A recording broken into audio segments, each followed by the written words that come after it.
شكرا للحضور. إنه من دواعي الاعتزاز والمسؤولية التاريخية أن أقف أمامكم اليوم، ليس فقط بصفتي كاتبا عام لجمعية رباط الفتح وكأكاديمي قضى أكثر من 37 سنة في تدريس صناعة الدوائر الإلكترونية للمهندسين.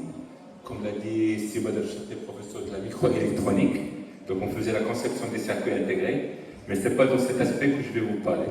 Je vais vous parler de la culture scientifique. D'accord? Donc j'ai intitulé mon exposé من منهجية العمل من أجل المعرفة إلى عصر الذكاء الاصطناعي. جمعية رباط الفتح 40 سنة من الثقافة العلمية في خدمة الشباب. Je vais insister sur le fait de faire pour savoir et non pas le savoir pour faire.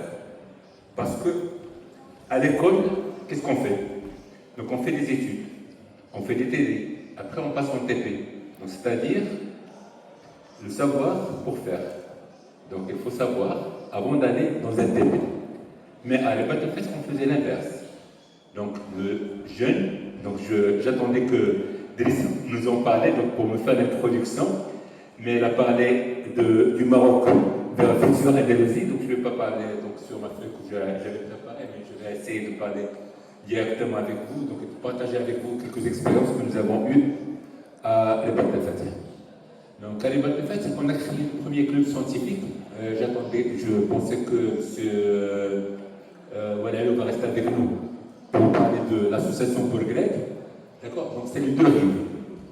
On a travaillé en même temps pratiquement pour créer les deux premiers clubs scientifiques au Maroc. L'un à Rabat et le deuxième à Salé. Donc on développait tout ce qui était culture scientifique. Tout à l'heure, M. Badr a parlé de quelques expériences. Et là, moi, je suis fier de vous en parler de nos expériences. Notre expérience à Rabat el Fath, donc je vais dire un petit peu. إن مسار جمعيتنا حظي برعاية ملكية سامية منذ خطواته الأولى، رعاية قائمة على القدوة العلمية. واسمحوا لي أن أعود بكم إلى يوليوز 1988 خلال اللقاء العلمي الدولي لغيما يستجي لرباط.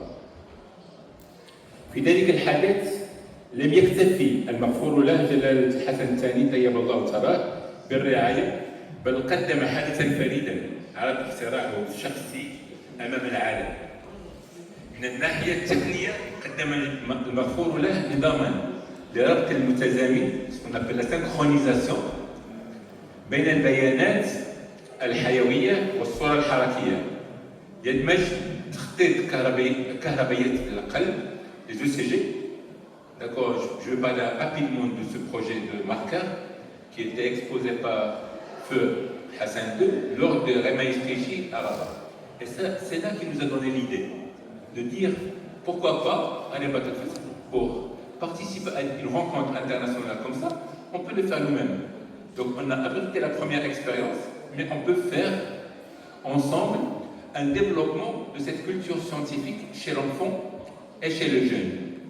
Donc l'enfant, chez nous à Rabat el Fath, donc c'était le petit débrouillard. Tu te rappelles donc avec les fours solaires et tout ça. Donc elle a l'expérience dont tu as parlé tout à l'heure. Donc c'est-à-dire elle a commencé à palpiter le four solaire. C'est une expérience de 2007. D'accord? Parce que nous, on est membre fondateur à partir de 87, avec le 2007, c'était au Québec. On a participé, donc on en a parlé, moi avec Cédric et Serge Benjani, on a refait l'historique. On a parlé de ces histoires, de cette belle histoire que nous avons vécue ensemble. Donc c'était en 88, on a fait la RIAMSTJ, donc c'était, comme je vous ai dit, Hassan II a présenté le marqueur, et à partir de ce marqueur, on a eu l'idée de faire le club scientifique. Donc à partir de 88, on a commencé le travail avec les enfants, avec les jeunes. Donc je ne vais pas parler des enfants, des jeunes. Donc ces jeunes scientifiques, imaginez qu'un enfant de 14 ans, un jeune de 14 ans, il vient vous dire, monsieur, j'ai une idée d'un projet. Imaginez ça. Donc nous, on l'a fait quand j'ai préparé mon projet pour l'INPD, pour être directeur de l'INPD, j'ai parlé des 3 apprentissages. L'apprentissage par projet, l'apprentissage par mise en situation et l'apprentissage par vie associative. Parce que pour un ingénieur, pour développer sa culture, il faut ces 3 approches. L'APP, l'apprentissage par projet, donc il faut faire des projets. il faut le faire pour savoir. Donc il faut toujours commencer par faire. Donc ce que nous avons fait nous, à Rebatel Fatih, donc un enfant, un jeune qui vient à l'association, on ne lui demande pas de faire un projet, on lui donne un fer à souder. On lui donne des composants, et des câbles, et des fils, et on lui demande, fais la première expérience, fais un clignotant. Imaginez ça. Donc un clignotant, deux feux qui s'allument, comme les feux rouges, un vert, orange et rouge, et l'enfant, donc elle développe cette approche, cette première expérience. Une fois qu'elle marche, on lui explique qu'à l'intérieur de cette maquette qu'elle a travaillée, avec laquelle elle travaille, il y a des transistors. Et après, on lui explique qu'est-ce qu'un électron qui circule, une imagination. Donc c'est ça, on crée l'imagination chez l'enfant. Donc on avait 4 ou 5 ateliers. Il y avait l'atelier électronique, l'atelier informatique, l'atelier solaire, un autre atelier qui était vraiment très intéressant, l'atelier des fusées. On commençait les fusées à partir de 1990. On travaillait avec les jeunes, donc on travaillait sur les micro-fusées. Les micro-fusées, c'est un tube en carton, on lui donne une imagination, donc on lui donne un papier, dessine ta micro. Donc comment vous imaginez une micro-fusée? Il la dessine. On passe à la rampe pour la faire partir. On met la fusée sur la rampe et est-ce qu'elle va décoller ou pas? Elle ne va pas décoller parce qu'elle n'a pas fait l'aérodynamique. Elle ne part pas. Donc après, elle revient dans l'atelier. Pourquoi la fusée n'a pas démarré? Parce que vous n'avez pas mis les ailerons qu'il faut, là où il faut. Vous n'avez pas mis l'ogive. Vous n'avez pas récupéré votre micro-fusée. Donc la micro-fusée est montée jusqu'à 200 mètres.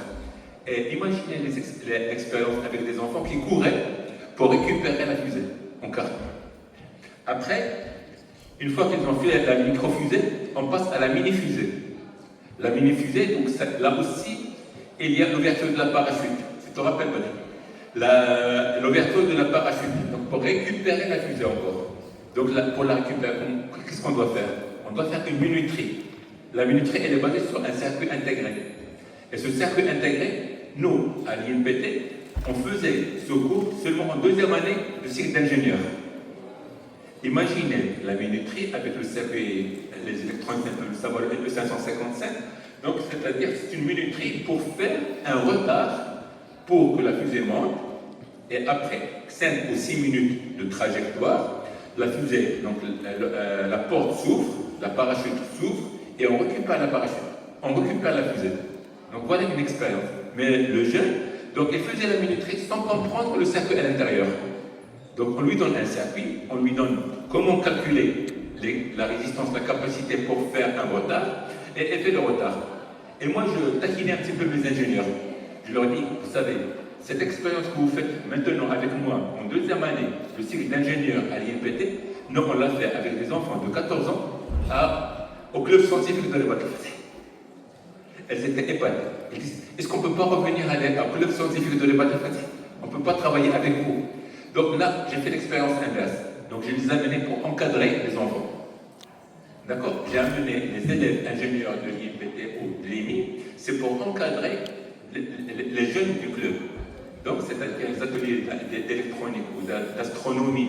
Donc et là, j'ai un petit mot de mémoire à feu de Samir Kadiri. Samir Kadiri était un grand homme de l'association Rebatel Fatih. C'était un astrophysicien. Donc c'est avec qui on a travaillé sur beaucoup de choses, sur l'astrophysique. C'était un professeur à la faculté des sciences de Rabat. C'était un passionné de l'astronomie. C'était un astrophysicien. Et avec lui, j'ai créé le premier club scientifique. C'était en 88. On l'a créé moi et lui. Et un autre ami, Saïd Noura, on était 3 passionnés. Donc de dire, voilà, on peut faire des choses. On a créé ce premier club. Donc c'était donc on a participé avec le 1007 aux Expo Sciences. On a participé à l'Expo Sciences, c'était à Brest, en 89. On a participé à l'Expo Sciences de 91 à Prague. On a participé à l'Expo Sciences de 93. C'était à Mario, aux États-Unis. Et imaginez des enfants qui partent avec vous à l'international. Qu'est-ce qu'ils vont devenir? Ils vont devenir des grands messieurs. Et là, je vous parle de success story. Le premier success story, donc c'est Badr Ilken. Donc c'est un premier success story. Donc là, elle était avec nous au club, elle a participé, elle était devenue directeur général d'Erizen, elle est passée par le G3I et la G2I maintenant, donc deux boîtes sur le solaire. Et le solaire, il a commencé à 14 ans. Je pense qu'à 12 ans ou quelque chose comme ça. Donc au club scientifique. Il y a aussi... Bravo. Il y a aussi un autre jeune, le modérateur, Fatim, donc c'était le modérateur. Notre modérateur, c'est Badrik. Donc le deuxième success story, je l'ai invité, mais malheureusement il n'est pas avec nous, c'est Mehdi Kbaj. Mehdi Kbaj, imaginez un enfant de 14 ans qui a eu le prix 2007 à Prague, le meilleur projet. Le meilleur projet à 16 ans. Il a exposé avec nous à Prague. Elle a eu le premier prix de l'Expo Science. Et imaginez cet enfant de 16 ans devant la télé tchèque en train d'expliquer son projet. Et elle a eu le fameux premier prix de l'Expo Science. Imaginez ça. Donc, à l'âge de 16 ans, c'est quelqu'un qui est passé et me dire est-ce que je peux participer avec vous? Et elle a participé avec nous. Un autre success story que tu connais, c'est Adil Fakir, maintenant, le directeur général de l'OEDA. Il voulait venir, mais malheureusement, il a quelque chose à Casablanca qu'il a retenu. Parce que je voulais participer et dire voilà une success story. Donc il n'y a pas que ces trois, beaucoup de jeunes. Et là, le fameux chose que je voulais véhiculer vers vous, les jeunes qui sont encore avec nous, qu'il faut croire à la culture scientifique. La culture scientifique, elle se fait. Il faut croire. Donc on peut être un jeune scientifique par la culture scientifique. Donc à l'époque en 90, donc c'est quelque chose qui me reste un petit peu amer dans la gorge. Donc on voulait faire la culture scientifique au Maroc. On voulait développer la culture scientifique au Maroc, qu'elle ne reste pas seulement à Rabat. Mais on n'a pas réussi à trouver les sponsors. La culture scientifique n'avait pas, donc c'est-à-dire, c'est un crime qui a collé à l'humain. On est venu avant notre temps. D'accord? On est venu avant notre temps. Donc c'était en 90, 91, 92, avec le président Jean-Claude Giraudon, donc que je salue. Jean-Claude Giraudon, c'est le premier président 2007, avec qui on avait travaillé. Elle est maintenant président d'honneur. Et notre président maintenant 2007, c'est M. Driss Louradi. Donc 2007, c'est le mouvement international de loisirs scientifiques et techniques. Et les expositions, l'idée c'est quoi? C'est des exposés, des expériences qui ne sont pas scolaires, qui ne viennent pas de l'université. Donc il ne faut pas que le projet soit un projet d'un TP ou un projet d'une école. Il faut qu'elle vienne d'un club, mais une idée qu'on peut développer et qu'on peut y aller vers ce qu'on veut. Donc voilà ce que je voulais partager avec vous. Donc avant de passer maintenant à l'ère de l'intelligence artificielle. Donc on est passé d'abord par le faire pour savoir au club, avec une expérience de synchronisation avec le CG et la vidéo, le fameux marqueur de feu Hassan Ahmed, donc qui a fait quelque chose à l'époque en 88 et qui était breveté aux États-Unis en 89. Donc peu de personnes d'entre vous donc, le savent peut-être. Donc que Feu Hassan avait un projet qui était breveté aux États-Unis. Et d'ailleurs avec Driss, ce Salkrim nous en a parlé dernièrement, le jeudi dernier, qu'il a fallu plus d'une année pour avoir le brevet. Donc toute la paperasse papier pour breveter ça, aux États-Unis, c'était Salkrim qui a suivi le dépôt de projet, le dépôt de brevet plutôt. D'accord, voilà quelques expériences. Donc qui étaient l'expérience, comme je vous ai dit, avec ces jeunes-là. Donc maintenant, je vais parler à la troisième étape, c'est en 2026. En 2026, on est passé de ce qui était des appareils simples qu'on peut mettre dans une exposition, mais maintenant tout peut se faire avec l'IA. Donc l'IA peut nous être utile, il ne faut pas en avoir peur. Donc, si l'État j'ai peur, il ne faut pas qu'on ait peur. nous, jeunes, au moins jeunes, oui, c'est Asdin. Donc Asdin dit qu'il n'y a pas d'IA. Il n'est que, attendez, comme on l'a dit tout à l'heure, c'est Saïd. Donc c'est Saïd a dit tout à l'heure, donc elle a commencé en 90 avec son PC. Donc elle a développé ses applications IA, mais ce n'est pas d'IA, donc c'est des données. C'est une base de données, donc c'est des données où l'intelligence artificielle va chercher l'information et vous répond très rapidement. Donc nous, les moins jeunes, d'accord, vous les jeunes, donc vous n'avez pas de problème, donc vous allez vous adapter très rapidement à l'IA. Mais nous les moins jeunes, donc on peut dire que l'IA peut nous être utile, peut nous donner des ailes pour aller chercher l'information très rapidement. Pour une petite anecdote, j'étais il y a 2 ans ou une année et demie, oui, donc 2 ans, au florilège culturel. J'étais comme ça, sur le pupitre, et je voulais parler d'un prix Nobel de physique de 2024 qui était sur la partie IA. J'ai demandé à ChatGPT, j'étais sur le pupitre, je l'ai fait très rapidement, discrètement. Donnez-moi le nom de physicien qui a eu le prix Nobel cette année. Il m'a dit, le prix Nobel n'a pas été désigné cette année. J'ai dit non. Elle a été désignée en novembre. Charles, s'il te plaît, réponds-moi. Tu as une erreur. Il m'a dit, excuse-moi, tu m'as corrigé. J'ai trouvé l'information. Voilà le monsieur. Donc pour dire que l'on peut être plus utile à l'intelligence artificielle. J'ai donné la question comme ça. Donc donnez-moi le nom, s'il vous plaît. Donc on imagine tous qu'elle va nous donner très rapidement. Donc un clic. Donc parce que moi j'étais en train de lire comme ça. Et je voulais faire passer ce message. Donc pour le faire passer, donc j'avais mon téléphone à côté, donc j'ai mis le nom. Donne-moi le nom du prix Nobel de physique. Il m'a dit, il n'a pas été encore décerné. Mais au fait, c'était décerné. Donc après, elle m'a donné le nom et je l'ai dit en exposition. Donc dans mon exposé, j'ai dit donc, vous voyez que l'IA en 2024, le prix Nobel c'était Monsieur Ted. D'accord. Donc voilà, pour dire, voilà.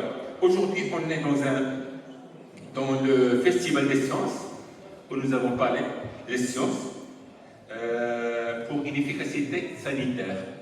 Et comment on doit le faire.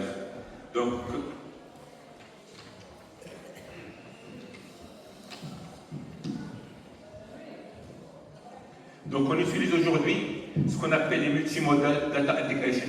Donc ce modèle-là, donc c'était avant, donc c'était comme le bayanet, متعددة بالعربية، هو جوهر ما ابتكره المفعول الحسن الثاني يدويا في 1988. Et nous, donc les jeunes, ils vont travailler avec les algorithmes, avec l'IA, et on doit les éduquer maintenant avec les algorithmes. Donc on ne doit plus faire le club scientifique, la méthode faire pour savoir à l'époque de 90, mais on peut la faire autrement. Donc j'interpelle tout le monde pour dire que la culture scientifique est vraiment très importante. On doit la développer. On doit chercher des sponsors pour développer la culture scientifique au Maroc, en entier. Donc elle ne va pas rester seulement dans des régions. Donc il faut qu'elle soit généralisée dans les 12 régions ou les 13 régions comme dit Astine. Parce que la 13e région, donc c'est la diaspora. D'accord, la diaspora, donc c'est aussi, peuvent nous aider. D'accord, peuvent nous aider à développer la culture scientifique et dire, demain, on peut faire beaucoup de choses avec nos jeunes. Donc avec Driss, il nous a demandé de faire l'Expo Science 2029 au Maroc. Donc avec Sakri Benani, il nous a donné l'accord pour faire l'Expo Science 2029 au Maroc, Inch'Allah. Donc c'est ça اللي بغيت نسالي بها ونقول لكم بانه كنرحبوا بالجميع ان شاء الله في l'Expo Science 2029 au Maroc. Parce que c'était un vœu de Cédric. Il nous a demandé lors de notre réunion pourquoi ne pas faire revenir l'Expo Science au Maroc. Parce que l'Expo Science 2027, ça va être au Koweït et on aimerait bien que 2029 soit à Rabat. Donc, on va demander à nos amis de sponsors de nous aider pour monter notre dossier, parce que c'est un dossier qui est lourd, d'accord, à présenter. Mais nous, avec l'appui de notre ami Cédric Douradi, qui est le président 2007, je pense que notre dossier peut être défendable. D'accord, parce que c'est un vœu et on va dire, voilà, on aura l'expo Science 2029 au Maroc. Donc, on doit mettre un dossier. Ce dossier, on doit le préparer. Si Driss m'a confirmé qu'il va nous aider, nos jeunes qui étaient avec nous, on vous demande d'être partenaire avec nous dès maintenant pour poser un projet, pour développer ce projet. Parce que l'exposition va encore redémarrer l'activité des clubs scientifiques au Maroc. Donc on va développer la culture scientifique au Maroc. Et si on a cette culture scientifique à bas âge, avec maintenant les algorithmes, avec la partie IA, on va être sûr et certain qu'on va former des jeunes Marocains de demain qui vont piloter le Maroc sous l'égide de Sa Majesté le roi, que Dieu le glorifie, le roi Hassan Mohamed VI, que Dieu le glorifie. On est à sa disposition et on va travailler tous pour un Maroc de demain, un Maroc où le jeune va trouver la culture scientifique à sa disposition dans des clubs, dans toutes les villes du Maroc. Donc c'est ça mon vœu, et avec quoi je voulais terminer et être vraiment très optimiste. Oui, c'est une Oui, c'est deux choses.